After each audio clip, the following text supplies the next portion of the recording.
something else that I've heard with it being a factor in companies being a bit hesitant moving away from GP, and I was keen to get your thoughts. So I've heard multiple people talk about that demographics play a part, and you briefly spoke on demographics earlier as well. What do you think? Do they play a part in companies not embarking on a new ERP journey? I think it most certainly is a portion of the conversation.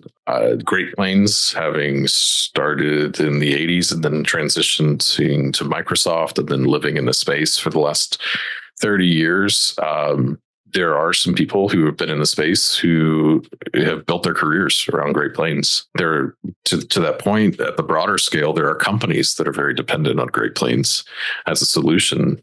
The length of the company or that individual's use of that platform might create some apprehension when it comes to the next new thing, right? I mean, I got to be honest, if I was in the last 3 years of my career as a controller at an end user and somebody introduced the idea of we're going to change not just our ERP, but the entire framework of the organization, I'm not sure I would want to embark on that monumental task in the last couple of years of my career. Yeah. And I do think that probably does play a part into it. Also, there's the premise of if it's not broken, don't fix it, right? I've heard that as a reason to just stay on GP.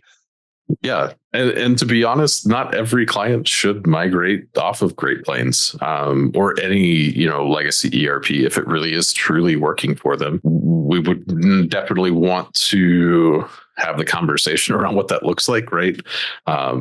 You can definitely drive your car that you bought in the 80s and it's still going to work for you. It just may not have, heated seats or Bluetooth radio. It's still going to get you down the road most days, but it too is going to have an end of life at some point where the other cars on the road are going to outpace you or maybe are safer and are going to have features that you just can't even compete with because they weren't a premise 80 in the 80s, right? So there's also that portion of the conversation of even if it isn't broken, are you missing things that are value adds to your business from a security perspective, from agility perspective, maintenance, continuity and uptime, right? It takes a lot of work to keep a car from the 80s on the road, right? Yes. Yeah. And I guess as with a car in the 80s, if something breaks down, it's a lot harder to get parts.